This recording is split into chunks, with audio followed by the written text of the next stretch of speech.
I'm John Leonard. I'm a corporate lawyer with Fairfield and Woods in Denver, Colorado. We're here today with one of my colleagues, Tim Jordan. We're talking about wills and trusts as that is Tim's area of practice. We have a number of other presentations on our website. I hope you check out on all sorts of different issues, corporate law, how to raise money for companies, receiverships, litigation, all sorts of things that I hope are user-friendly that you would find interesting and user-friendly. We have just talked to Tim and have posted on the site a tape on wills and a one on trusts. That's not the beginning and end of estate planning. There's other documents when you're helping somebody after they do their typically a trust, not a will. What other documents would you normally prepare?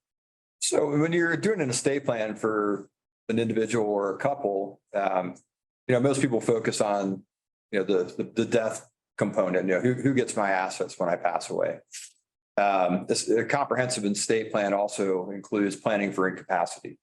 The majority of us at some point in our life will either temporarily or more permanently suffer from some type of incapacity. So in other words, you're unable to effectively make decisions on your own behalf, whether those decisions are financial or medical decisions.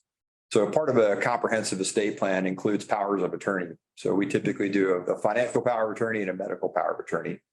And these are they're fairly simple documents, but they're extremely important.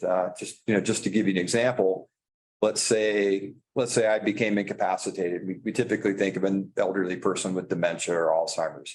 And I'm no longer able to pay my bills, manage my investments, all that kind of stuff. So what happens is, unless you have a power of attorney in place, nobody has the authority to deal with your assets on your own behalf. And in worst case scenarios, what happens is somebody has to go to court and get appointed as conservator to manage those assets on your behalf. And that applies even between a married couple. So if a husband became incapacitated, the spouse, if they're not on the account, they have no right to, sell stocks or manage the assets or do anything with the assets. Right. And even a spouse has to go to court and get appointed as conservator. And that's kind of a intrusive process. They do a criminal background check, they do a credit check on the proposed conservator. And then the conservator has to file an annual report with the court showing how that incapacitated person's assets are being used. So very easily avoided by a fairly simple financial power of attorney. And, the same thing would apply for a medical power of attorney. Is that the same thing as a living will? No, living will is a little bit different. So what a living will is, it's a separate document generally where you express your desires in the event that you're being kept alive solely by artificial means. Mm-hmm. So, these days with the advances in medicine, they can keep you alive for a long period of time. And in this document, you're dictating, if I'm ever, brain dead, for example, I don't want them to keep me alive just because medically they're able to do that.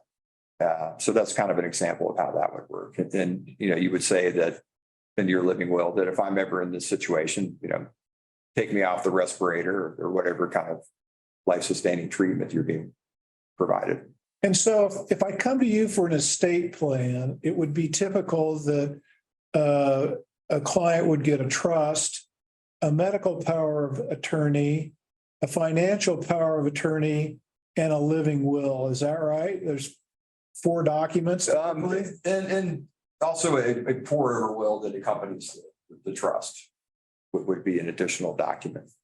And that would be whatever you didn't cover in your trust would be in this will, and it would pour over into, okay. Exactly. It's called a pour-over will. So it's a way of making sure one way or another, all the assets end up in the trust upon death, either because they've been transferred during lifetime or through this pour-over will, because the trust has all the provisions in terms of how the assets get distributed. Terrific. So estate planning isn't just one document.